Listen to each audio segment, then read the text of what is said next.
Ang Amerika ang pinakamahusay sa buong mundo. Ito ang paniniwalang pinanghawakan ko sa loob ng 15 taon ng paglalakbay sa mahigit 50 bansa bilang isang flight attendant ng isang kilalang American airline. Ngunit isang araw, bigla na lang akong napaupo sa sahig ng pasilyo ng isang ospital sa Maynila. Tuluyang nanlambot ang aking mga binti dahil lamang sa isang kapirasong resibo na hawak ko. Ang puso ng aking 8 taong gulang na anak na babae ay malapit ng tumigil sa pagtibok. Ang tugon na natanggap namin mula sa pinakamahuhusay na ospital sa New York ay tila isang malupit na hatol, 2 taon na paghihintay para sa operasyon. At tanging Diyos lamang ang nakakaalam kung makakaya pa ng aking anak na maghintay ng ganoon katagal. Ako ang babaeng buong pusong naniniwala na walang lugar sa mundo na hihigit pa sa Estados Unidos. Ngunit isang pangungusap mula sa isang Pilipinong doktor ang ganap na gumuho sa paniniwalang iyon na iningatan ko sa loob ng 15 taon, 3 araw po. Maari na natin siyang operahan sa loob ng 3 araw, 2 taon laban sa 3 araw, 730 na araw laban sa 72 na oras. Ang agwat sa mga numerong ito ang nagtakda ng kapalaran ng isang bata at tungkol naman sa gastos ng operasyon. Sa sandaling makita ko ang mga numero sa resibo mula sa ospital sa Maynila, ang dignidad at pagmamalaki na inipon ko sa loob ng 15 taon ay bumuhos bilang mga luha. Ang flight attendant na dating minamasdan ang mundo mula sa kalangitan at naniniwalang alam niya ang lahat, bakit niya hinubad ang kanyang uniforme mula sa American Airline? At ngayon, saan na kaya naglalaro ang kanyang anak na babae? Ngayon, ibubunyag natin ang talaan ng buong 72 oras na iyon. Pakiusap, samahan ninyo kami hanggang sa dulo. Ang inyong pag-follow at pag-like ay malaking tulong sa aming paglikha. Magandang araw. Ako si Sofia Miller, 35 taong gulang.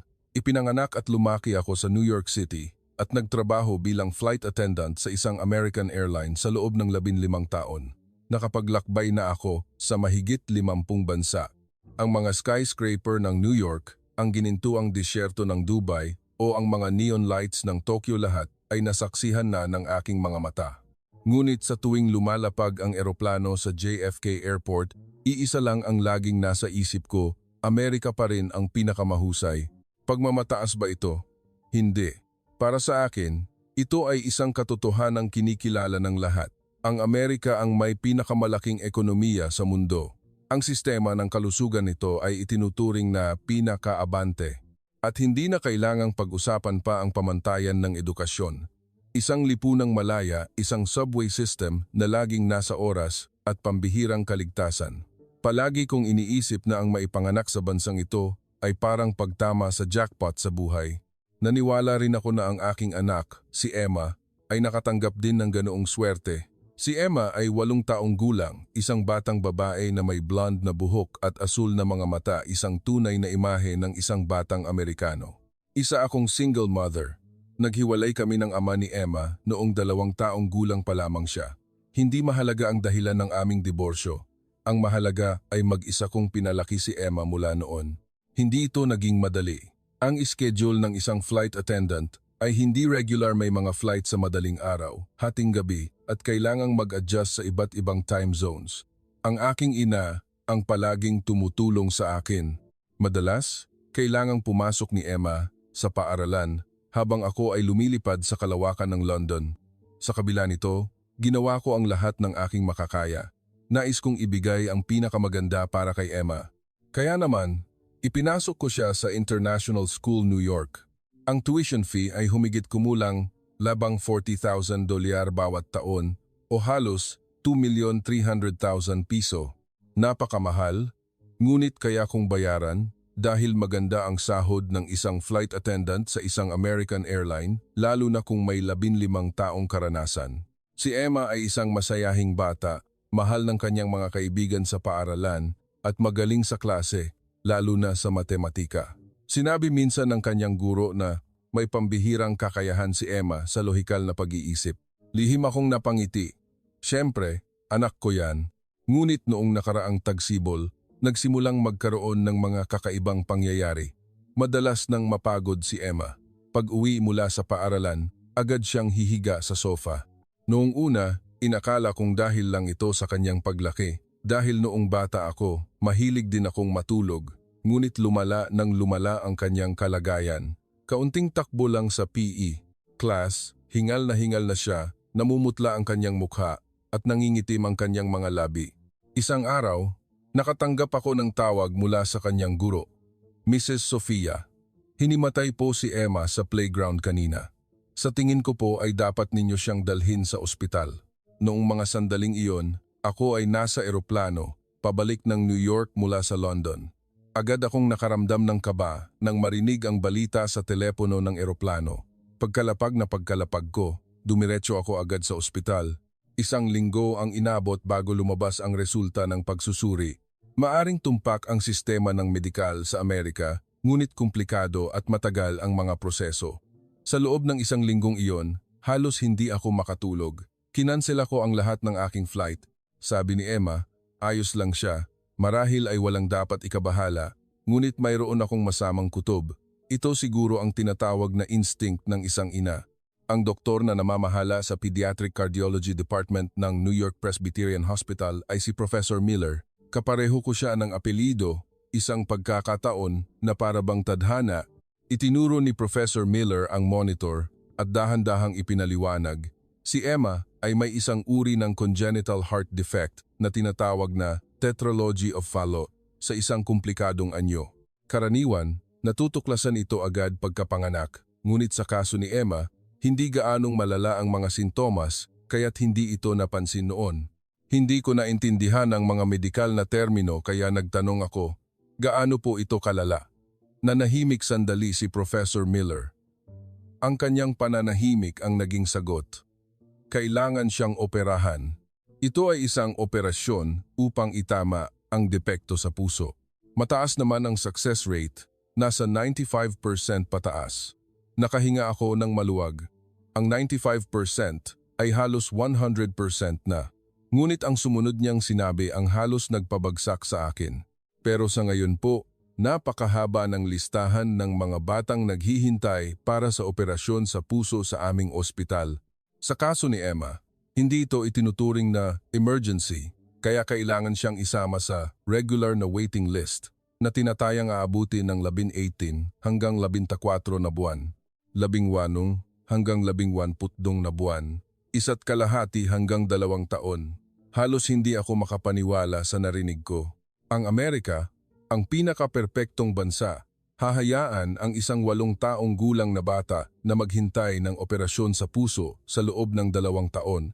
Nagpakita ng lungkot ang mukha ni Professor Miller. Sinabi niya na bagamat mahusay ang sistema ng kalusugan sa Amerika, dahil lahat ay gustong makakuha ng pinakamahusay na serbisyong medikal sa ilalim ng kanilang insurance plan, lalong humahaba ang panahon ng paghihintay. Bukod pa rito, may kakulangan sa mga pediatric cardiac surgeon na kasama sa network ng insurance at ang paglalaan ng operating room ay kailangang sundin ayon sa pagkakasunod-sunod. Nagtanong ako, sa loob ng 2 taon na iyon, may mangyayari po bang masama kay Emma? Sumagot si Professor Miller, kung mag-iingat sa pamumuhay, karamihan ay walang nangyayari. Ngunit kailangang iwasan ang mga mabibigat na ehersisyo at regular na magpa-check up. At kung biglang lumala ang kanyang kalagayan, ililipat siya sa listahan ng mga emergency patient. Biglang paglala ng kalagayan. Naiintindihan ko ang ibig sabihin yon. Ibig sabihin, kailangan munang hintayin na umabot sa puntong mapanganib ang kanyang buhay bago mapabilis ang kanyang operasyon.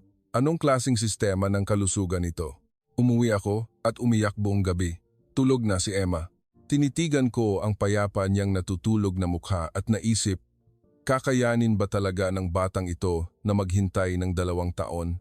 Hindi na siya makakatakbo sa paaralan, hindi makikipaglaro sa mga kaibigan tuwing PA, at kailangang mamuhay nang may palaging pag-iingat. Ganoon ba? Dati, buong puso akong naniniwala sa sistema ng Amerika. Hindi, mas tamang sabihin na bulag akong naniwala. Ang Amerika ang bansang may pinakamataas na gastos sa pangangalagang pangkalusugan per capita sa buong mundo. Ang buwanang premium ng health insurance na binabayaran ko ay mahigit $500 na o humigit kumulang 29,000 piso. Nagbabayad ako ng ganito kalaking premium, ngunit kailangan kong paghintayin ang aking anak ng 2 taon para sa operasyon? Sinubukan kong humanap ng ibang paraan. Canada kaya? O England? O Germany? Naghanap ako ng impormasyon sa internet. Nagpadala ng mga email sa iba't ibang ospital at tumawag para magtanong. Ang mga sagot na natanggap ko ay magkakatulad. Ang mga dayuhang pasyente ay maaaring maghintay ng mas matagal kaysa sa mga mamamayan ng bansa at ang gastos ay napakalaki dahil hindi magagamit ang insurance. Sinabi ng University Hospital of Munich sa Germany na kailangang maghintay ng 14 na buwan at ang gastos ay nasa 150,000 euros o mahigit 9.5 milyong piso. Paano naman ang ibang ospital sa Amerika? Naghanap ako ng impormasyon tungkol sa Boston Children's Hospital at Children's Hospital of Philadelphia. Sa Amerika, mas maikli ang panahon ng paghihintay, nasa 2 hanggang 3 buwan. Ngunit ang problema ay ang gastos. Ang tinatayang halaga ng operasyon ay nasa 250,000 hanggang 400,000 dolyar o humigit kumulang 14.5 million hanggang 23 million piso. Kahit na nagtrabaho ako ng husto sa loob ng 15 taon, wala akong ganoong kalaking pera. Sa huli, kinailangan kong tanggapin ang katotohanan. Walang ibang pagpipilian kundi ang maghintay ng 2 taon sa Amerika. Hindi ko ipinaliwanag ng detalyado kay Emma ang sitwasyon. Sinabi ko lang na medyo mahina ang kanyang puso, kailangan niyang uminom ng gamot at iwasan muna ang paglalaro sa PE class. Tumango si Emma. "Mommy, gagaling po ba ako?" Sumagot ako, "Oo naman, anak, gagaling ka. Mommy will take care of everything." Iyon ay isang kasinungalingan. Wala akong kayang gawin. Nakapaglakbay na ako sa mahigit 50 bansa, ngunit hindi ko mahanapan ng lunas ang nag-iisang puso ng aking anak. Ang Amerika na dati kong pinaniniwalaan na pinakamahusay sa mundo ay hindi kayang tulungan ang aking anak. Lumipas ang ilang buwan. Binawasan ko ang aking mga flight dahil gusto kong makasama si Emma ng mas madalas. Ipinaliwanag ko ang sitwasyon sa aking kumpanya at naintindihan naman nila. Kahit na nabawasan ang aking sahod, hindi ko ito inalintana. Tila nasasanay na si Emma. Nasanay na siyang umupo at panoorin ang kanyang mga kaibigan na nagtatakbuhan sa bench tuwing PA at regular na umiinom ng gamot na inireseta ng doktor. Ngunit alam kong may mga gabing umiiyak si Emma ng palihim. Bakit po? Ako lang ang hindi pwedeng maglaro. At isang araw, may anunsyo mula sa paaralan. Ang International School New York ay nakipagkasundo sa isang international school sa Maynila, Pilipinas para maging sister school. Magkakaroon ng isang student exchange program sa Pilipinas sa loob ng 2 linggo sa panahon ng summer break. Maaaring mag-apply ang mga interesado. Noong una, hindi ko ito pinansin. Pilipinas? Sa totoo lang, wala akong gaanong alam tungkol sa Pilipinas. Ang alam ko lang ay sikat ang kanilang pagkain at may magagandang dalampasigan. Nakapag-transit na ako sa kanilang airport, ang Ninoy Aquino International Airport, ilang beses. Ngunit hindi pa ako nakakapasok sa bansa. Isa lamang itong daanan para sa akin. Ngunit nagningning ang mga mata ni Emma nang makita ang anunsyo. "Mommy, gusto kong pumunta sa Pilipinas." "Bakit naman?" tanong ko. Sumagot si Emma. "Yung kaklase ko po, si Pia, galing sa Pilipinas." Sabi po ni Pia, masarap daw po ang pagkain sa Pilipinas at mayroon din daw po silang mga floating market. Gusto ko pong makita. Napangiti ako. Floating market? Hindi ako sigurado, anak. Ngunit hindi tumigil si Emma sa pangungulit. "Mommy, gusto ko po talagang pumunta. Kahit hindi po ako makapaglaro sa PE. Ayos lang.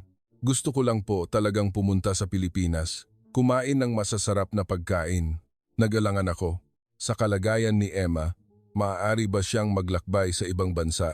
Sinubukan kong kumonsulta kay Professor Miller. Sinabi niya na walang problema sa paglalakbay sa eroplano, ngunit kailangang iwasan ang mga aktibidad na nangangailangan ng labis na lakas at dapat uminom ng gamot sa tamang oras. At para sa kaligtasan, dapat akong maghanap ng impormasyon at kontak ng mga ospital sa lugar bago pa man kami umalis. Nagpasya ako.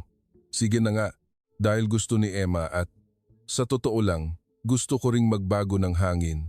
Ang pananatili sa bahay at pag-aalala kay Emma araw-araw ay nagsisimula ng makaapekto sa akin. Kinausap ko ang paaralan. Sinabi nila na maaaring sumama ang mga magulang. Ang pagiging isang flight attendant at pagkakaroon ng malawak na karanasan sa paglalakbay sa ibang bansa ay isang kalamangan, kaya't kami ni Emma ay nag-book ng flight papuntang Maynila. Noon, hindi ko alam na ang flight na iyon ang babago sa aming buhay magpakailanman. Sa eroplanong patungong Maynila, tumingin ako sa labas ng bintana. Ang araw ay papalubog sa ibabaw ng mga ulap, isang tanawin na nakita ko na ng daan-daang beses sa loob ng 15 taon. Ngunit sa araw na iyon, tila mas maganda ito. Si Emma ay nakaupo sa tabi ko, nanonood ng isang application na nagtuturo ng basic Filipino sa kanyang tablet. Magandang araw, salamat po, masarap. Kahit hindi pa perpekto ang kanyang bigkas, ang kanyang pagsisikap ay kaibig-ibig. Isa ito sa iilang pagkakataon na naglakbay ako bilang isang pasahero. Karaniwan, ako ay nakatayo sa pasilyo, nagsisilbi ng inumin sa mga pasahero, tinitingnan ang mga seatbelt at tinitiyak ang kaayusan ng cabin sa pag-take off at pag-landing. Ngunit ngayon, nakaupo ako at naghihintay na iserve ang pagkain. Isang kakaibang pakiramdam. Para bang ito ang unang pagkakataon na nakapagpahinga ako sa kalangitan sa loob ng 15 taon. Mommy, gaano po katagal ang bayahe papuntang Maynila? Tanong ni Emma. Mga 16 na oras, anak. Umalis tayo ng gabi. Darating tayo doon ng umaga. Tumango si Emma at bumalik sa kanyang tablet. Tiningnan ko ang aking anak at naisip, sana maging isang magandang alaala ito para kay Emma. Sa loob ng 2 taon na mahirap na paghihintay sa operasyon, sana man lang ang 2 linggong ito ay mapuno ng kaligayahan. Inihain ang pagkain sa eroplano. May pagpipilian sa pagitan ng manok at pasta. Pinili ko ang manok habang si Emma ay pasta. Isang subo pa lang ni Emma sa pasta, sumimangot na siya. Hindi po masarap. Tumango ako. Mas masarap pa po ang pagkain sa school. Tumawa ako. Ganyan talaga ang pagkain sa eroplano, anak. Sa sandaling iyon, may isang lalaking dumaan sa pasilyo. Nasa edad 60, mukhang Pilipino.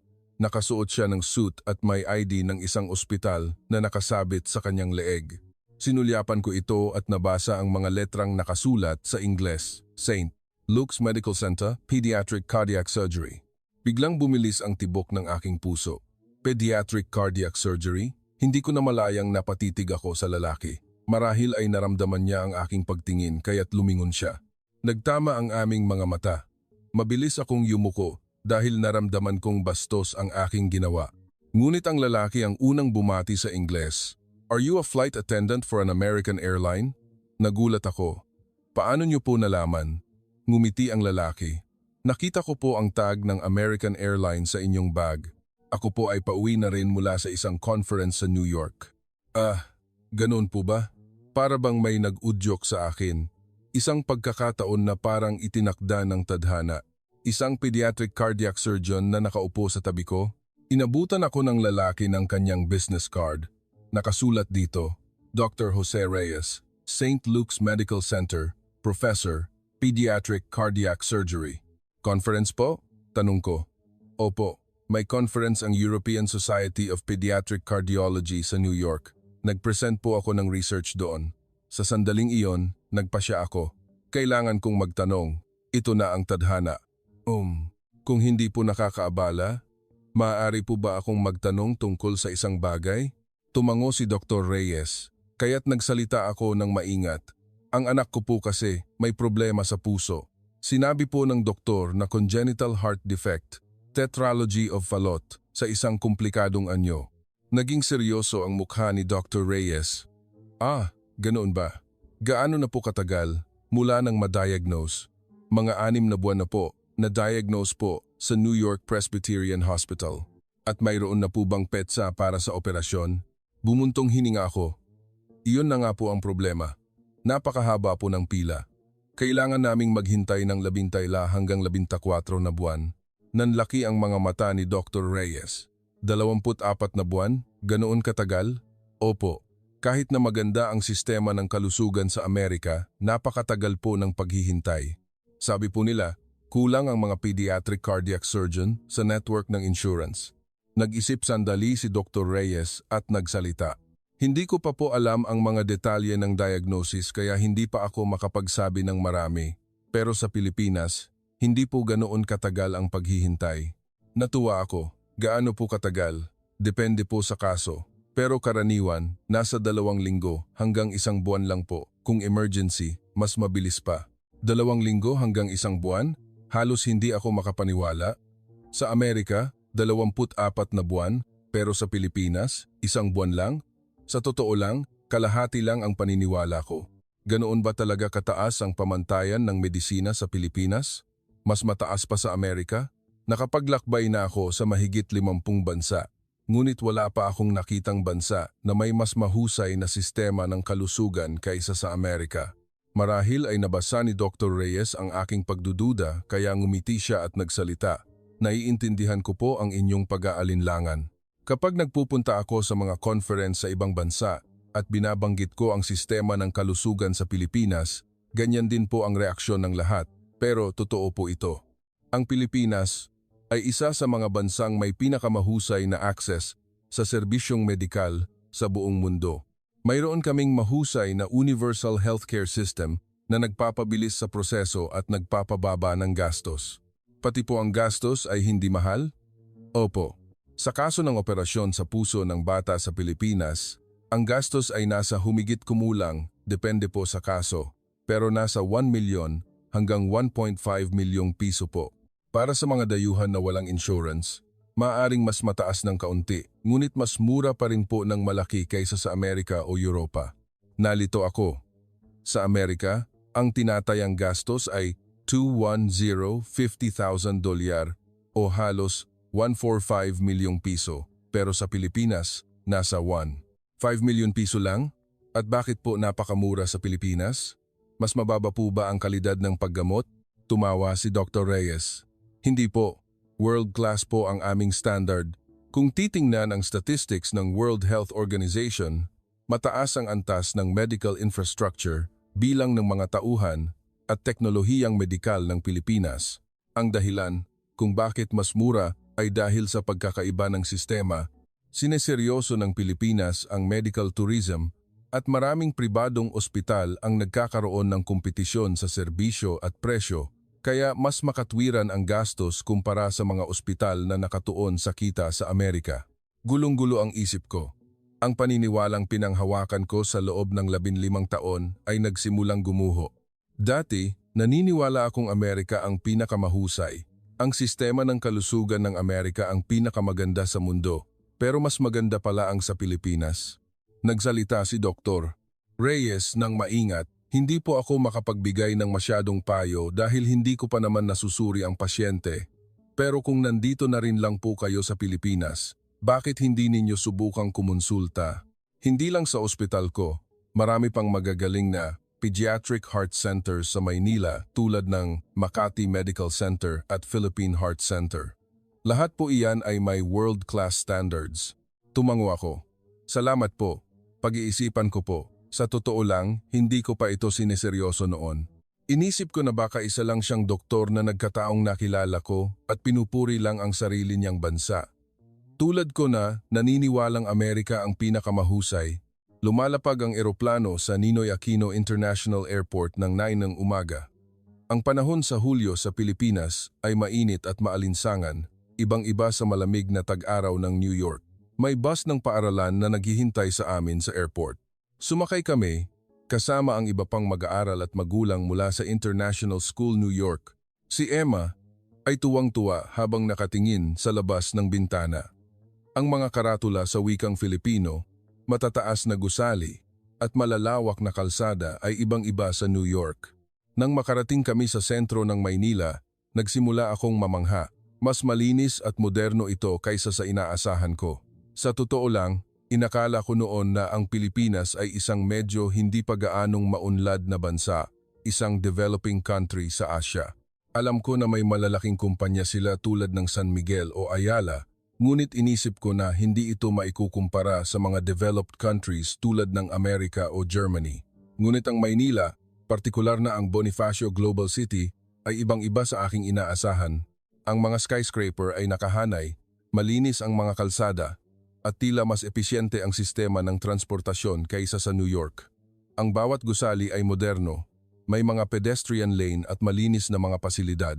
Ang aming tinutuluyan ay isang hotel sa BGC na inireserba ng paaralan.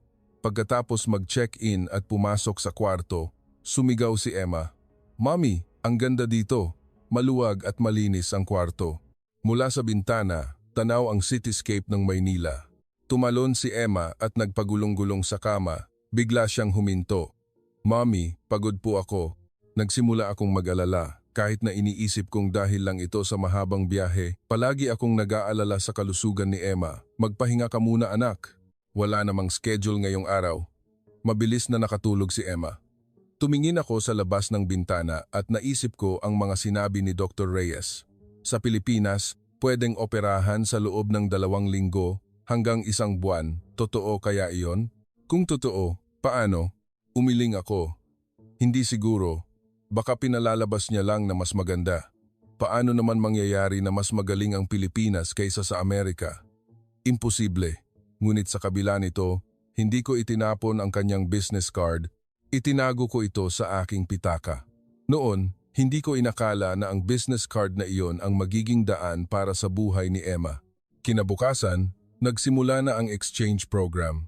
Kami ni Emma ay bumisita sa isang international school sa Maynila, ang International School Manila, na matatagpuan din sa BGC. Malaki ang paaralan.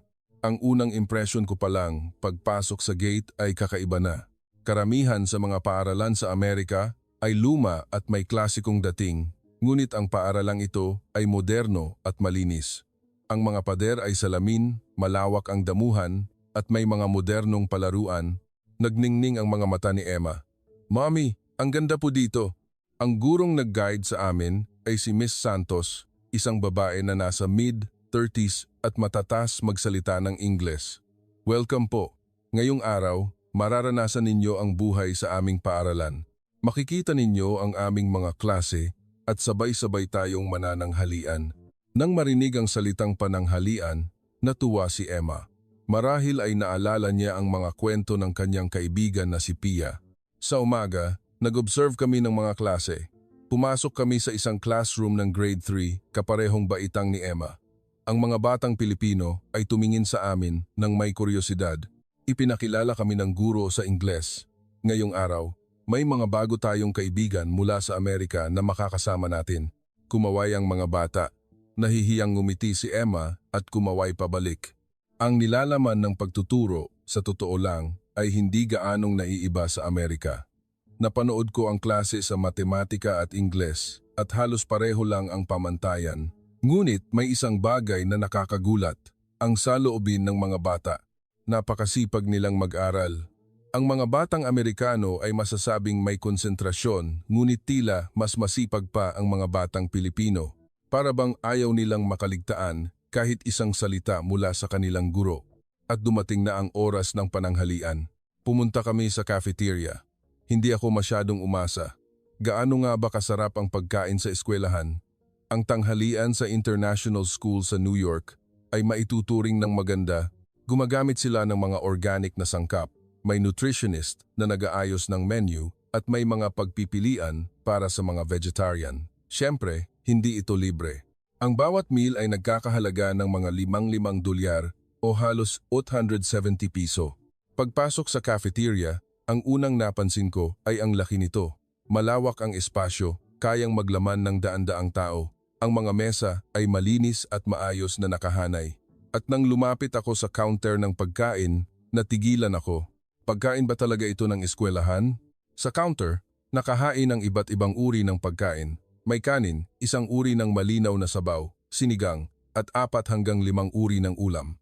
Mayroong pagkain na mukhang chicken, adobo, ginisang kangkong, tortang itlog, at sariwang prutas na makukulay at mukhang masarap.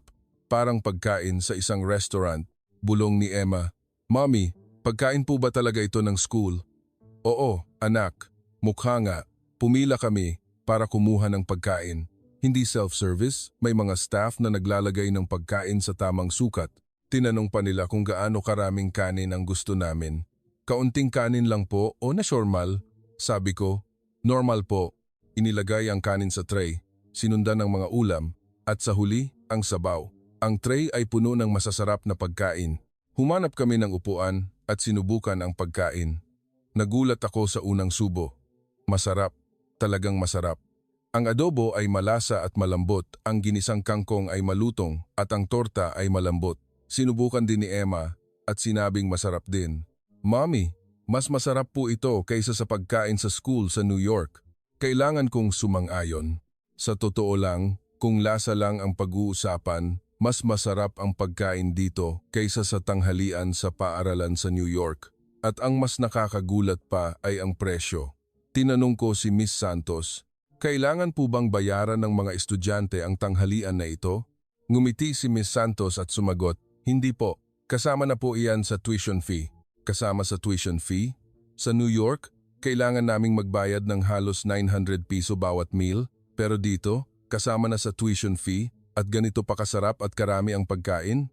Ipinaliwanag pa ni Miss Santos. Ang tanghalian po sa mga paaralan sa Pilipinas ay may nutritionist na nag-aayos ng menu araw-araw at niluluto po ito ng sariwa sa kusina mismo ng paaralan. Hindi po kami umuorder sa labas. Gumagamit po kami ng mga sariwang sangkap tuwing umaga. Tumingin ako sa paligid. Ang mga batang Pilipino ay kumakain na parang normal lang ito sa kanila. Naramdaman ko ang inggit. Maraming bata sa Amerika ang kailangang magbaon ng sariling pagkain dahil masyadong mahal ang pagkain sa eskwelahan. Naubos ni Emma ang kanyang pagkain at sinabing, Mommy, gusto ko pong mag-aral sa school na ito. Tumawa ako. Talaga? Bakit naman? Kasi po masarap ang pagkain at mababait po ang mga kaklase ko. Pagkatapos ng tanghalian, naglakad-lakad kami sa playground. Ang mga bata ay nagtatakbuhan. May naglalaro ng soccer, may nagluluksong lubid, at may naghahabulan. Tiningnan ni Emma ang tanawin ng may inggit. Naramdaman ko ang sakit sa aking puso. Gusto rin sanang maglaro ni Emma ng ganoon. Ngunit dahil sa kanyang problema sa puso, hindi niya magawa. Bigla, natumba si Emma, namutla ang kanyang mukha at nagsimulang pagpawisan. Emma, anong nangyari? Mahinang sabi ni Emma. Mommy, medyo nahihilo po ako. Inalalayan ko si Emma papunta sa isang bench. Kinapa ko ang kanyang pulso at nalamang hindi ito regular. Nangyari na ito sa Amerika ng ilang beses. Ito ang nangyayari kapag masyadong napapagod ang kanyang puso. Mabilis na tumakbo palapit si Miss Santos. Anong nangyari? May masakit ba sa kanya? Ipinaliwanag ko na may problema sa puso ang aking anak. Kailangan niya pong magpahinga sandali. Gusto niyo po bang pumunta sa clinic? May school nurse po doon. Tumango ako at inalalayan si Emma papunta sa clinic. Malinis din ang clinic at kumpleto sa gamit. Pinahiga ng school nurse si Emma sa kama at sinuri ang kanyang kalagayan. Kinuha ang kanyang blood pressure, oxygen level at temperatura. Medyo mabilis ang kanyang pulso kaysa sa normal, ngunit hindi pa naman ito mapanganib. Magpahinga lang po siya sandali, magiging okay din po siya. Nakahinga ako ng maluwag, ngunit sa loob-loob ko, hindi pa rin ako mapakali. Tila mas madalas nang magkaroon ng ganitong atake si Emma kaysa noong nasa Amerika kami. Habang nagpapahinga si Emma sa clinic, tumingin ako sa labas ng bintana. Nakita ko ang mga batang Pilipino na nagtatakbuhan sa playground. Malulusog sila, kayang maglaro ng buong lakas. Ngunit si Emma ay kailangang nakaupo lang at nanonood. Sa sandaling iyon, muling pumasok sa isip ko ang mga sinabi ni Dr. Reyes sa eroplano. Sa Pilipinas, pwedeng operahan sa loob ng 2 linggo hanggang 1 buwan. Paano kung totoo iyon? Paano kung maaari siyang operahan sa Pilipinas? Umiling ako. Hindi. Turista lang kami, walang medical visa, walang insurance, at na-diagnose na kami sa Amerika. Kung uulitin namin ang lahat ng pagsusuri dito, mag-aaksaya lang kami ng oras at pera. Ngunit sa kaibuturan ng aking puso, nagsimulang umusbong ang isang pag-asa. Tiningnan ko si Emma at naisip, kakayanin ba talaga ng batang ito na maghintay ng 2 taon? Mas madalas na ang kanyang mga atake. Paano kung sa loob ng 2 taon na paghihintay sa Amerika, may mangyaring hindi inaasahan kay Emma? Ang isipin pa lang iyon ay nakakasikip na ng dibdib. Hindi. Hindi ko hahayaang mangyari iyon. Hinding-hindi. Minulat ni Emma ang kanyang mga mata. Mami, okay na po ako. Pwede na po ba akong lumabas? Hinaplos ko ang noo ni Emma at sinabing, magpahinga ka pa ng kaunti, anak. Huwag kang magmadali. Muling ipinikit ni Emma ang kanyang mga mata. Hinawakan ko ang kanyang kamay, ang kanyang maliit at mainit na kamay. Kailangan kong protektahan ang batang ito, anuman ang mangyari. Isang poster na nakadikit sa pader ng klinik ang nakakuha ng aking pansin. Nakasulat sa Filipino at Ingles, ang kalusugan ay kayamanan, health is the greatest wealth. Ang kalusugan ay kayamanan, iyon ang pinakatamang kasabihan. Dati, inakala kong normal lang ang lahat na malusog si Emma, ngunit hindi. Ang puso ni Emma ay parang isang time bomb na hindi ko alam kung kailan titigil sa pagtibok. Nagpasya ako. Subukan ko man lang kumonsulta. Kumonsulta sa isang ospital sa Pilipinas. Baka sakaling, kung talagang posible ang operasyon sa loob ng 2 linggo, kung hindi nga ganoon kamahal tulad ng sinabi niya. Nang gabing iyon, pagbalik sa hotel, kinuha ko ang business card mula sa aking pitaka. Professor Jose Reyes, St. Luke's Medical Center, Pediatric Cardiac Surgery. Nanginginig ang aking mga kamay. Tatawag ba ako?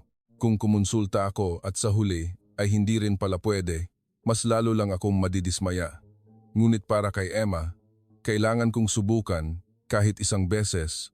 Kinuha ko ang telepono. Mga 7 ng gabi nang tumawag ako kay Dr. Reyes. Dinial ko ang numero habang nanginginig ang aking mga kamay. 3 beses tumunog ang telepono bago may sumagot na pamilyar na boses. Hello? Nagsalita ako ng maingat. Professor Reyes? Ako po si Sofia, yung nakilala ninyo sa eroplano, yung flight attendant na Amerikano. Naaalala ko. Yung nag-aalala sa puso ng anak ninyo, tama ba? Opo. Kasi po, inatake na naman po siya kanina sa eskwelahan. Naging seryoso ang boses ni Dr. Reyes. Ganoon ba? Kumusta na ang kalagayan niya? Ikinuwento ko ang nangyari sa araw na iyon, ang pagkahilo, pamumutla at hindi regular na pulso. Tahimik na nakinig si Dr. Reyes at nagsalita. Mukhang lumalala ang kanyang kalagayan. Interesado po ba kayong subukang magpa-check up sa aming ospital? Nag-alangan ako. Gusto ko po sana. Pero turista lang po kami, walang medical visa at walang insurance. Walang problema po sa visa. Maunlad na po ang medical tourism sa Pilipinas. Maaari pong gumamit ng tourist visa para makakuha ng serbisyong medikal. Tungkol naman po sa insurance, kahit hindi magamit, hindi naman po gaanong kamahalan ang gastos sa pagpapagamot sa Pilipinas. Mas mura po ng malaki kaysa sa Amerika o Europa. Talaga po? Opo. Kung ganoon, bakit hindi po kayo dumaan sa ospital bukas? I-schedule ko po kayo para sa check-up. Nagpasya ako. Sige po, pupunta po kami. Kinabukasan, ipinaliwanag ko ang sitwasyon sa tagapamahala ng exchange program at humingi ng 1 araw na leave. Sumakay kami ni Emma ng taxi papunta sa St. Luke's Medical Center. Pagdating sa ospital, ang unang impresyon ko ay ang kalinisan. Maluwag at maliwanag ang lobby. May mga larawan at dekorasyon para sa mga bata sa iba't ibang lugar. Hindi nakakailang ang atmosphere. Ang mga ospital sa Amerika ay karaniwang may seryoso at malamig na pakiramdam, ngunit dito ay iba. May friendly at warm na pakiramdam. Sinalubong kami ni Dr. Reyes sa lobby. Malayo ang biyahe ninyo, baka napagod kayo. Tara, simulan na natin ang mga pagsusuri. Mas mabilis ang mga pagsusuri kaysa sa inaasahan ko. Ang electrocardiogram, echocardiogram at blood test sa Amerika, kailangang maghintay ng ilang linggo para ma-schedule ang mga ito, ngunit dito nagawa lahat sa loob ng 1 araw. Habang isinasagawa ang mga pagsusuri, mukhang relax si Emma. Sa ospital sa Amerika, palagi siyang tense, marahil dahil sa malamig at seryosong atmosphere. Ngunit sa ospital sa Pilipinas, ang mga nurse ay palaging nakikipag-usap kay Emma ng may kabaitan sa Filipino at Ingles. Hindi masakit yan, ha? Saglit lang to. Ngumingiti si Emma at sumasagot. Hindi po ako takot. Inabot ng 2 oras bago lumabas ang resulta. Habang naghihintay, nananghalian kami ni Emma sa isang restaurant sa loob ng ospital. Muli, nagulat ako. Masarap ang pagkain sa ospital. Umorder ako ng chicken adobo na may kanin, malasa at masarap. Ang presyo ay 80 piso lang. Sa Amerika, Ang 80 piso ay hindi pa sapat pambili ng isang bote ng tubig. Sa hapon, pumasok kami sa consultation room ni Dr. Reyes. Ipinaliwanag niya ang resulta mula sa monitor. Lumabas na po ang resulta. Tama po ang diagnosis mula sa Amerika. Ito ay tetralogy of Fallot sa isang komplikadong anyo. Ngunit tila lumala ang kanyang kalagayan kumpara sa talaan mula sa Amerika. Nanlumo ako. Lumalala po? Opo. Mukhang lumala ang kanyang kondisyon sa nakalipas na 6 na buwan. Sa ganitong sitwasyon, sa tingin ko po ay dapat siyang operahan sa lalong madaling panahon. Nanginginig ang boses kong nagtanong, "Gaano po kabilis?" Sumagot si Dr. Reyes, "Kailangan ko pa pong tingnan ang schedule ng ospital, pero sa tingin ko po, maaari nating i-schedule ang operasyon sa loob ng 3 hanggang 5 araw." 3 araw po? Opo. Sa ngayon, ang kalagayan ni Emma ay itinuturing na urgent case. Maaari natin siyang bigyan ng mataas na prioridad. Hindi ako makapaniwala. Sa Amerika, kailangang maghintay ng 2 taon pero sa Pilipinas, pwedeng operahan sa loob ng 3 araw? Paano nangyari iyon? Nagtanong ako. Ano po ang success rate? Sumagot si Dr. Reyes. Ayon po sa pamantayan ng aming ospital, ang ganitong uri ng operasyon ay may success rate na mahigit 98%. Siyempre, depende pa rin po sa kondisyon ng bawat pasyente. Ngunit sa kaso ni Emma, maganda ang kanyang pangkalahatang kalusugan. Inaasahan po naming magiging maganda ang resulta. 98% po? Opo. Ang pediatric cardiac surgery sa Pilipinas ay nangunguna sa buong mundo. Sa pinakabagong statistics ng World Health Organization, mataas po ang success rate at survival rate ng Pilipinas sa mga operasyon sa puso. Kalahati pa rin ang paniniwala ko dahil tila napakaganda para maging totoo. Kaya't diretsahan akong nagtanong, "Professor, maaari po bang magtanong ng diretso? Bakit po mas maikli ang pila sa Pilipinas kaysa sa Amerika? Mas marami po ba kayong doktor o mas kaunti ang pasyente?" Nag-isip sandali si Dr. Reyes at sumagot, "Marami pong dahilan. Una, medyo mataas po ang ratio ng doktor sa populasyon sa Pilipinas, lalo na sa mga specialized field tulad ng pediatric cardiology. Namuhunan po ng malaki ang mga university hospital sa larangang ito, kaya sapat po ang aming mga tauhan. Pangalawa, binibigyang halaga po ng sistema ng kalusugan sa Pilipinas ang efficiency. Ang proseso mula sa appointment, pagsusuri, diagnosis, hanggang sa operasyon ay dinisenyo para maging mabilis. Pangatlo, iba po ang cost structure. Hindi po gaanong kamahalan ang gastos sa pagpapagamot sa Pilipinas, kaya madaling ma-access ng mga pasyente ang serbisyo at kaya ring tumanggap ng maraming pasyente ng mga ospital. Kung matagal ang pila, lilipat lang ang pasyente sa ibang ospital. Kaya nagsisikap ang mga ospital na paikliin ang panahon ng paghihintay. Nagsimula ko ng maintindihan, ito ay pagkakaiba ng sistema. Hindi sa hindi maganda ang Amerika, kundi dahil partikular na episyente ang Pilipinas. At tinanong ko ang pinakamahalagang tanong, "Magkano po ang tinatayang gastos?" Sumagot si Dr. Reyes. Ang eksaktong halaga po ay kailangan pang itanong sa administration, pero para sa mga dayuhang pasyente, nasa 1 milyon hanggang 1.5 milyong piso po. Kasama na po ang operasyon, kwarto, at lahat ng pagsusuri. 1 milyon hanggang 1.5 milyong Philippine peso po? Opo, kinalkula ko. Sa Amerika, ang tinatayang gastos ay $250,000 o halos 14.5 milyong piso. At sa Boston, sinabi nilang nasa $1,250,000 hanggang $1,400,000. Tumango si Dr. Reyes. Ang Amerika po ang bansang may pinakamahal na gastos sa pagpapagamot sa buong mundo. Ang parehong operasyon, kung gagawin sa Amerika, ay maaaring 10 beses na mas mahal kaysa sa Pilipinas. Gulong-gulo ang isip ko. Bakit walang nakakaalam nito? Bakit sa loob ng 15 taon ng paglalakbay sa mahigit 50 bansa, hindi ko man lang narinig ang tungkol sa medisina ng Pilipinas? Ngumiti si Dr. Reyes at nagsalita. Nagiging mas kilala na po. Sa nakalipas na ilang taon, mabilis pong lumago ang medical tourism ng Pilipinas. Maraming pasyente mula sa Middle East, Russia at China ang nagpupunta dito para magpagamot. At dumarami na rin po ang mula sa Europa at Amerika, lalo na sa cancer treatment, heart surgery at cosmetic surgery. Kailangan ko nang magpasya. Ibabalik ko ba si Emma sa Amerika para maghintay ng 2 taon o ipapaopera ko siya dito? Malinaw ang sagot. Professor, ipapaopera ko po ang anak ko dito. Pakiusap po, operahan ninyo si Emma. Tumango si Dr. Reyes. Sige po. Bukas, gagawin natin ang mga huling pagsusuri bago ang operasyon at ise-schedule natin ang operasyon sa makalawa. Sa sandaling iyon, bumuhos ang aking mga luha. Ang 6 na buwan ng paghihirap at paghihintay ay natapos na. Dito sa Pilipinas, sa isang lugar na hindi ko inaasahan, hinawakan ni Emma ang aking kamay. Mommy, bakit po kayo umiiyak? Ngumiti ako habang may luha. Masaya lang si Mommy anak. Gagaling ka na. Nagningning ang mga mata ni Emma. Talaga po? Pwede na po ba akong maglaro? Oo naman anak. Pwede kang maglaro ng todo. Malawak ang ngiti ni Emma. Sa sandaling makita ko ang ngiting iyon, nakasiguro akong tadhana ang nagdala sa amin sa Pilipinas. 2 araw bago ang operasyon, lumipat kami mula sa hotel papunta sa isang guest house malapit sa ospital. 10 minutong lakad lang.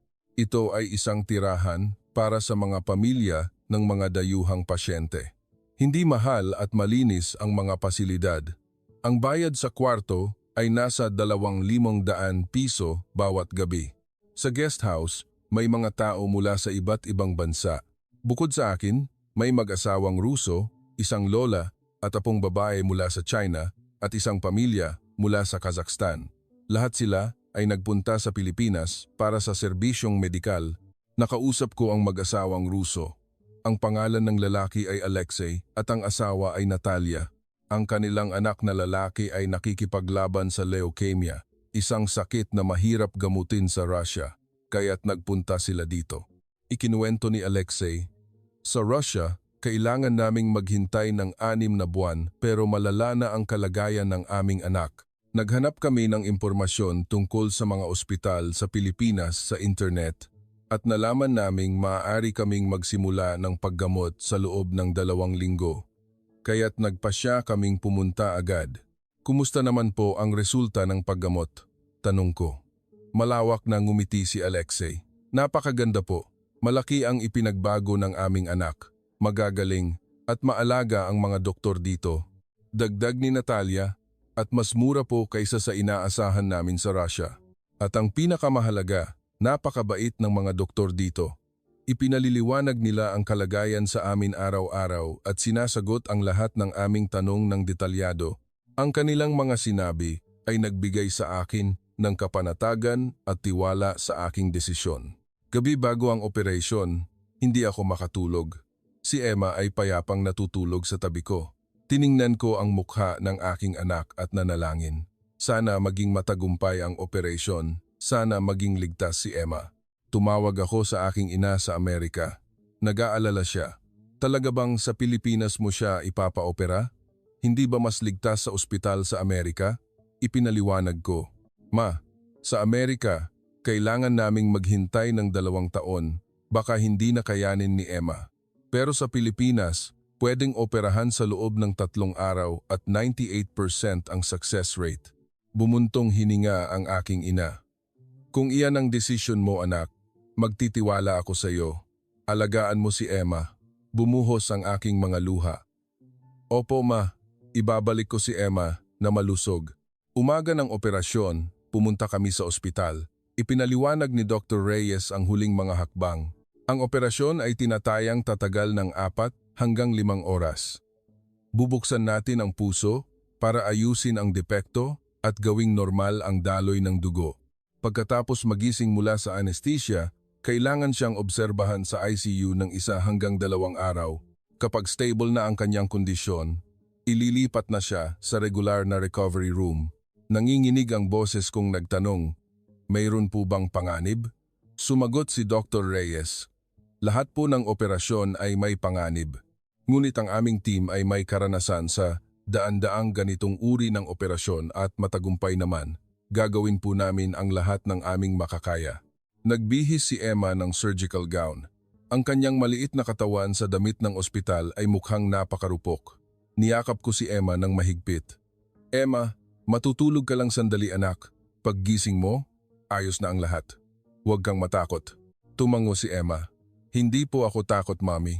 Ang mga salitang iyon ay tumagos sa aking puso. Isang 8 taong gulang na bata na sasailalim sa operasyon sa puso, ngunit sinasabing hindi takot. Samantalang ako, takot na takot. Itinulak na si Emma papasok sa operating room. Sa sandaling sumara ang pinto ng operating room, nanlambot ang aking mga binti. Napaupo ako sa isang upuan sa pasilyo. Nagsimula na ang paghihintay. 1 oras, 2 oras, 3 oras. Napakabagal ng paglipas ng oras. Nakaupo lang ako doon, hindi alam ang gagawin. Susubukan kong uminom ng kape, ngunit nanginginig ang aking mga kamay kaya hindi ko mahawakan ang tasa. Pagkalipas ng 4 na oras, lumabas ang isang nurse. Mrs. Sofia, kamag-anak po ng pasyente? Mabilis akong tumayo. Opo, maayos po ang takbo ng operasyon. Maghintay lang po kayo sandali. Tumango ako. Salamat po. At pagkalipas ng 5 oras, lumabas si Dr. Reyes mula sa operating room. Tinanggal niya ang kanyang maskara at dumiretso sa akin. Naging matagumpay po ang operasyon. Isang pangungusap lang at napaupo ako sa sahig. Wala na akong lakas para tumayo. Bumuhos ang aking mga luha ng walang tigil. Hindi ko makontrol ang aking sarili. Nagsalita si Dr. Reyes ng mahinahon. Naayos na po natin ang depekto sa kanyang puso. Normal na po ang daloy ng dugo at stable na ang kanyang vital signs. Kailangan siyang obserbahan sa ICU ng 1 hanggang 2 araw. Kung walang magiging problema, maaari na siyang ilipat sa recovery room. Wala akong masabi. Umiiyak lang ako. Ang bangungot sa loob ng 6 na buwan ay natapos na. Ligtas na si Emma. Nakita ko si Emma sa ICU. Ang kanyang maliit na katawan ay puno ng mga tubo at wire, ngunit humihinga siya. Ang kanyang puso ay tumitibok ng normal. Tiningnan ko si Emma sa salamin at muli akong napaiyak. Salamat, Professor Reyes. Salamat sa ospital na ito. Sa loob ng 15 taon ng paglalakbay sa mahigit 50 bansa, naniwala akong Amerika ang pinakamahusay. Ngunit sa araw na iyon, sa pasilyo ng isang ospital sa Maynila, natanto kong mali ang aking paniniwala. Marami pa palang bagay sa mundo na hindi ko alam. Mas mabilis na gumaling si Emma kaysa sa inaasahan. Isang gabi lang siya sa ICU. Kinabukasan, nailipat na siya sa regular na recovery room. Nagulat ang mga doktor sa bilis ng pag-stabilize ng kanyang vital signs. Nang una kong makita si Emma sa recovery room, muli akong napaiyak. Dahil minulat ni Emma ang kanyang mga mata, tumingin sa akin, at ngumiti. Mami, gutom na po ako.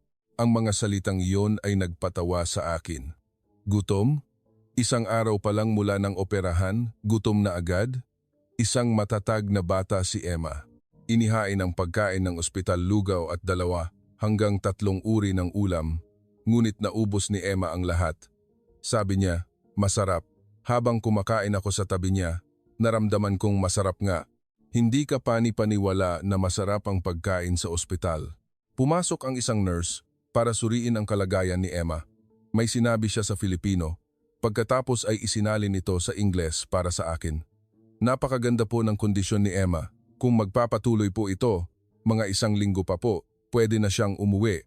1 linggo po? Opo. Napakabilis po ng kanyang paggaling. Nagpasalamat ako. Ngumiti ang nurse at sumagot. Kami po ang dapat magpasalamat sa inyo sa paglalakbay ng malayo para makarating dito. Ang mga salitang iyon ay nakakataba ng puso. Napakabait ng mga Pilipino. Ang mga doktor, nurse, at lahat ng staff ng ospital ay inalagaan si Emma na parang pamilya. Sa buong panahon ng aming pananatili sa ospital, pagkain ng ospital ang aming kinakain at nag-iiba ang menu araw-araw. Minsan, may tinolang manok, minsan, pritong isda na may sinigang. Kahit na ibang-iba ang lasa ng pagkaing Pilipino sa pagkaing Amerikano, mabilis kaming naka-adjust ni Emma. Lalo na si Emma, na nagsimulang magustuhan ang pagkaing Pilipino. Mami, pagbalik po natin sa Amerika, pwede po ba tayong magdala ng adobo? Tumawa ako. Oo naman, anak, bibili tayo. Sa 5 araw ng pagpapagaling, bumisita si Emma sa mga kaibigan niya mula sa exchange program. Dinalhan nila siya ng mga bulaklak at tsokolate. Tuwang-tuwa si Emma. May sinabi ang mga batang Pilipino sa Filipino pagkatapos ay may nagsalin sa Ingles. Pagaling ka ha? para makapaglaro na tayo. Malawak na ngumiti si Emma. Oo, magpapagaling ako agad. Nang makita ko ang tagpong iyon, muli akong napaiyak. Hindi ko na matandaan kung kailan ko huling nakitang ngumiti ng ganito si Emma. Sa Amerika, palagi siyang malungkot na nakaupo sa bench tuwing PE. Ngunit ngayon, nakangiti siya ng buong sigla. Sa ika-7 araw, pumasok si Dr. Reyes para suriin ang kalagayan ni Emma. Tiningnan niya ang resulta ng mga pagsusuri at tumango. Napakaganda ng kanyang paggaling. Kung magpapatuloy ito, makakalabas na kayo sa makalawa. Talaga po? Opo. Ngunit pagkatapos umalis sa ospital, dapat pa rin po kayong manatili sa Pilipinas ng mga 1 linggo para makapagpahinga ng husto ang kanyang katawan. Pagkatapos niyan, pwede na po kayong maglakbay sa eroplano. Pagbalik sa inyong bansa, pwede na po kayong magpa-follow-up check-up sa ospital doon. Tumango ako. Salamat po, Professor. Maraming salamat po. Ngumiti si Dr. Reyes. Walang anuman po. Ang paggaling ni Emma ay kaligayahan din po namin. Sa araw ng pag-alis sa ospital, binayaran ko ang lahat ng gastos sa administration. Ang operasyon, kwarto, mga pagsusuri at gamot lahat ay umabot sa 1,200,000 piso. Kinuha ko ang resibo at matagal itong tinitigan. Sa Amerika, ang tinatayang gastos ay 14.5 milyong piso. Pero sa Pilipinas, 1,200,000 piso lang. Wala pa sa 1/5 ng presyo sa Amerika, ngunit nailigtas nito ang buhay ng aking anak. Nakatayo akong umiiyak doon, hawak ang resibo sa pasilyo. Kahit may mga taong nakatingin, wala akong pakialam. Labis ang aking pasasalamat at kagalakan, kaya hindi ko mapigilan ang aking mga luha. Hinawakan ni Emma ang aking kamay. Mommy, umiiyak na naman po kayo? Ngumiti ako habang may luha. Masaya lang si Mommy, anak. Pagkatapos umalis sa ospital, nanatili kami sa guest house ng 1 pang linggo. Araw-araw ay bumubuti ang kalagayan ni Emma. Nagsimula siyang kumain ng mas marami at bumalik ang sigla sa kanyang mukha. Ang dati niyang maputlang balat ay nagsimulang maging pinkish at may isang himalang nangyari. Nagsimulang tumakbo si Emma. Naglaro siya sa isang maliit na parke sa harap ng guest house nang hindi hinihingal o nahihilo. Noong una, dahan-dahan siyang naglakad, pagkatapos ay bumilis hanggang sa tumakbo na siya. Mommy, nakakatakbo na po ako. Malawak na ngumiti si Emma. Tiningnan ko ang tagpong iyon at bumuhos ang aking mga luha. Hindi ko na matandaan kung kailan huling tumakbo si Emma. Mahigit 1 taon na yata. Nakaupo ako sa bench. Pinapanood si Emma na nagtatakbuhan. Panaginip ba ito? Ang pagpunta sa Pilipinas ang nagbigay ng bagong buhay sa aking anak. Isang bagay na hindi ko inakala, 2 linggo lang ang nakalipas. Pilipinas. Ang bansang ito ay kahanga-hanga. Gabi bago kami bumalik sa Amerika, mayroon akong kailangang pagdesisyonan. Babalik ba kami sa Amerika tulad ng dati? Tanong ni Emma. Mami, bukas po ba babalik na tayo sa Amerika? Nag-alangan ako sandali at sumagot. Emma, may itatanong si Mommy. Ano po iyon? Nagsalita ako ng maingat. Gusto mo ba ang Pilipinas? Nagningning ang mga mata ni Emma. Opo, gusto ko po ang Pilipinas. Masarap po ang pagkain, mababait ang mga tao at masaya po sa eskwelahan. Paano kung ikukumpara sa Amerika? Nag-isip sandali si Emma at sumagot. Gusto ko rin po ang Amerika, pero gusto ko rin po ang Pilipinas. Pareho ko pong gusto. Ngumiti ako. Paano kung lilipat tayo dito? Nanlaki ang mga mata ni Emma. Talaga po? Lilipat po tayo sa Pilipinas? Hindi pa sigurado, anak. Iniisip pa lang ni Mommy. Nagsalita si Emma ng may excitement. Gusto ko po. Gusto kong mag-aral sa school sa Pilipinas. Masarap po ang lunch doon. Tumawa ako. Oo, masarap nga ang lunch doon. Sa totoo lang, ilang araw ko na itong iniisip. Kung babalik kami sa Amerika, ano ang susunod? Magpapatuloy akong magtrabaho bilang flight attendant. Aalagaan si Emma tulad ng dati. Iyon ang ginagawa ko sa buong buhay ko. Ngunit ang mga karanasan ko sa Pilipinas ay nagpabago sa aking pananaw. Ang sistema ng kalusugan, ang tanghalian sa eskwelahan, at ang kabaitan ng mga tao lahat ay iba sa inaakala kong normal sa Amerika. Dito, mas episyente, mas mura, at mas makatao. Sinubukan kong maghanap ng impormasyon sa internet. paano magtrabaho ang mga dayuhan sa Pilipinas, mga uri ng visa, mga kondisyon sa pag-eempleyo, at mga requirements sa paninirahan. Kahit komplikado, hindi imposible. At may isang ideyang pumasok sa isip ko, paglipad. Isa akong flight attendant na may 15 taong karanasan. Nakapamahala na ako ng mga team na may iba't ibang lahi sa American Airline at nakakapagsalita ako ng 4 na wika: Ingles, Aleman, Pranses at Italiano. Kung ang Philippine Airlines ay tumatanggap ng mga dayuhang flight attendant, maaari akong sumubok na mag-apply. Nang maghanap ako, nalaman kong tumatanggap nga ang Philippine Airlines ng mga dayuhang flight attendant. Kahit karamihan ay Asyano, mayroon ding mga Europeo. Kaya't nagpasya akong ihanda ang aking resume.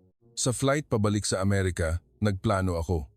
Una, babalik kami para sa follow-up check-up ni Emma. Kapag tuluyan na siyang gumaling, maghahanda na akong lumipat ng trabaho sa Pilipinas. Maaaring abutin ito ng 6 na buwan, ngunit sulit na subukan. Pagdating sa Amerika, sinalubong kami ng aking ina sa airport. Nang makita niya si Emma, napaiyak siya. Hindi ko pa nakitang ganito kalusog si Emma. Napaiyak din ako. Ma, may himalang nangyari sa Pilipinas.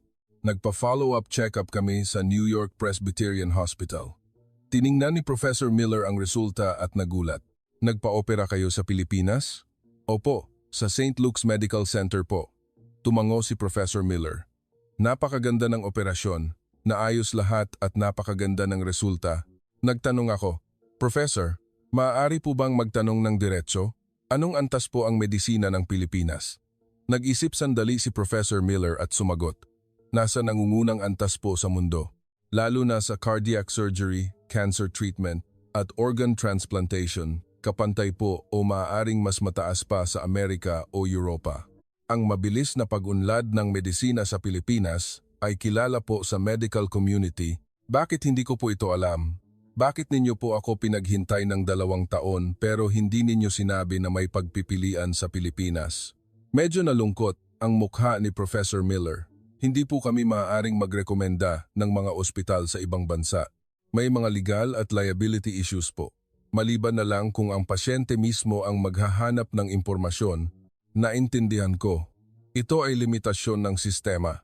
Ngunit dahil sa limitasyong iyon, halos maghintay si Emma ng 2 taon. Kung hindi ko nakilala si Dr. Reyes sa eroplano, paano na? Nagpasya ako. Pupunta tayo sa Pilipinas.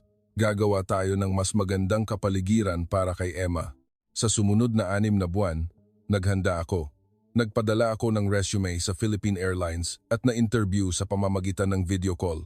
Dahil sa aking magandang karanasan, nakapasok ako sa final interview na kailangang gawin ng personal sa Maynila. Muli akong naglakbay papuntang Pilipinas, ngayon ay para sa isang job interview. Ang interview sa head office ng Philippine Airlines ay naging maayos. Interesado ang mga interviewer sa aking karanasan at kakayahan sa wika. Naaalala ko pa ang huling tanong nila, bakit mo gustong umalis sa American Airline at magtrabaho sa Philippine Airlines? Sumagot ako ng tapat, nakatanggap po ng bagong buhay ang aking anak sa Pilipinas. Iniligtas po ng isang Pilipinong doktor ang buhay ng aking anak. Gusto ko pong manirahan sa bansang ito, sa lugar kung saan maaaring lumaki ng malusog ang aking anak. Lumabot ang ekspresyon ng mga interviewer. Pagkalipas ng 1 linggo, natanggap ko ang balita na nakapasa ako sa interview. Bumalik ako sa Amerika para ayusin ang aming bahay. Sinabi ko sa aking ina, Ma, lilipat na po kami sa Pilipinas. Nagulat ang aking ina, lilipat? Talaga? Opo. Nakakuha na po ako ng trabaho sa Philippine Airlines at ipapasok ko si Emma sa international school doon. Matagal na nanahimik ang aking ina. Pagkatapos ay nagsalita, kung masaya ka, anak, susuportahan kita. Si Emma na nasa likod ay sumigaw, Lola, sa Pilipinas na po kami titira. Ang sarap po ng lunch doon. Tumawa ang aking ina. Ganoon ba kasarap ang lunch doon? Opo, super sarap po. Tumango ang aking ina. Sige, mag-video call na lang tayo madalas ha.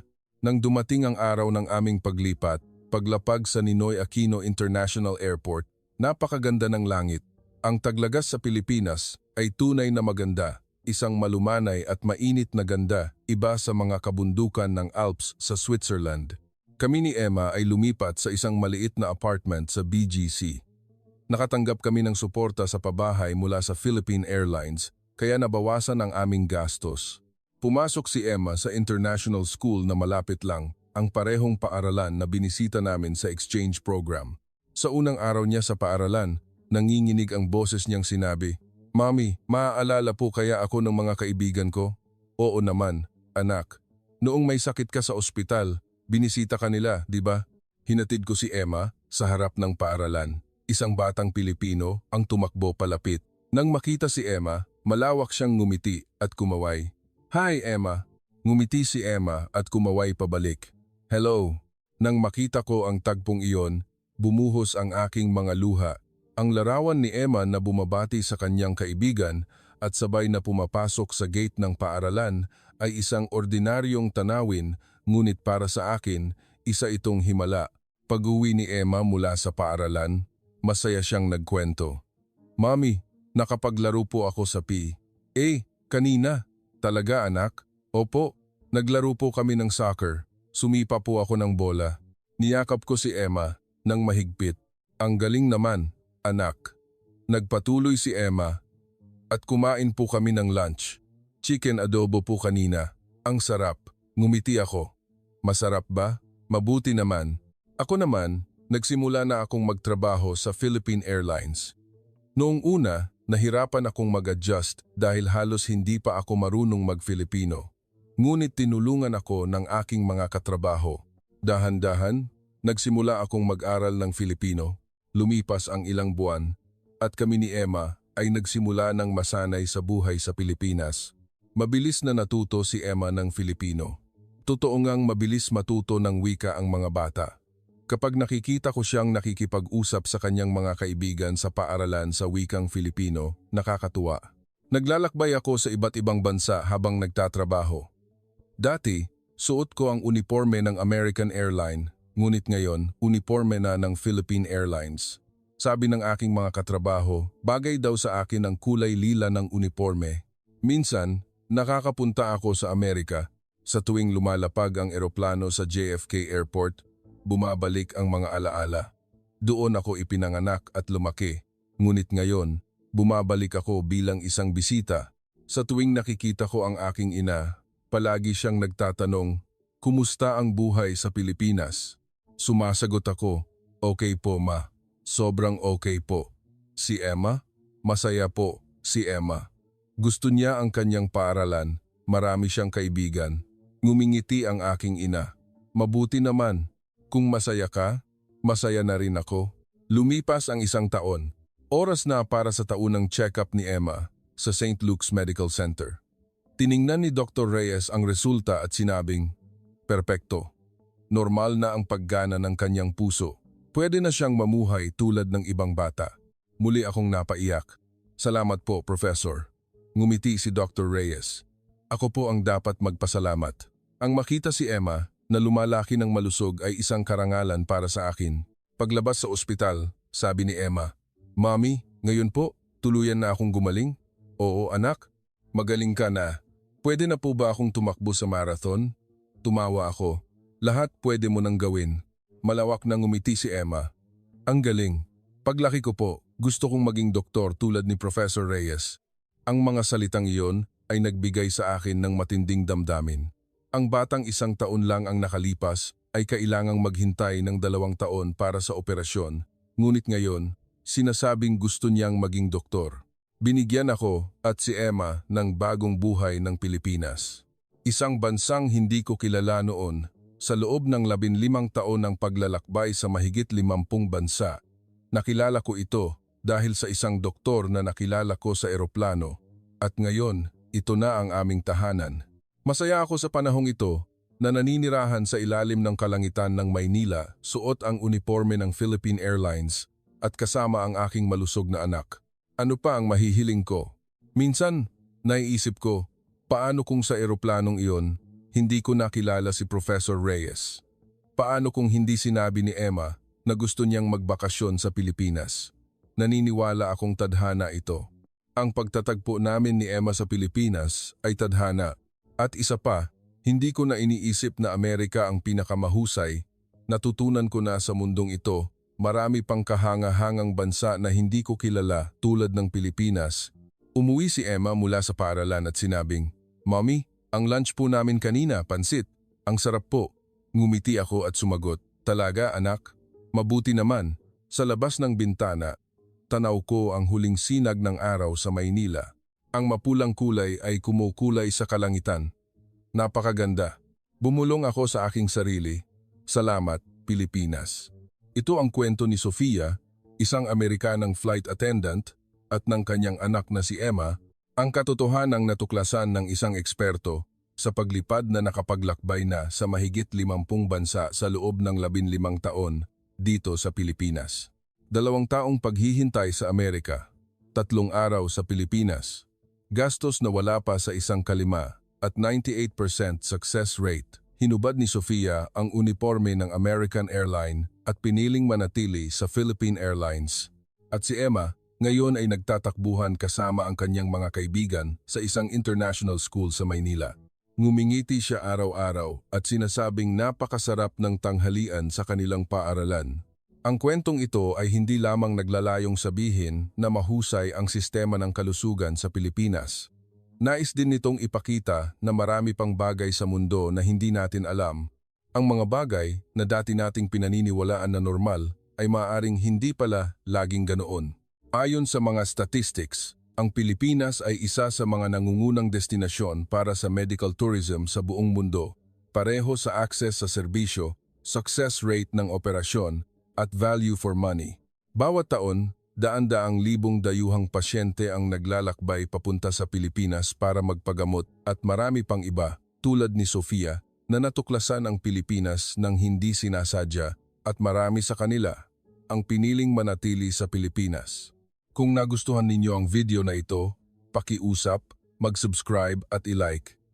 Ang inyong interes ay mahalagang inspirasyon sa aming paglikha ng mas magagandang kwento. Hanggang sa susunod na kwento. Salamat po.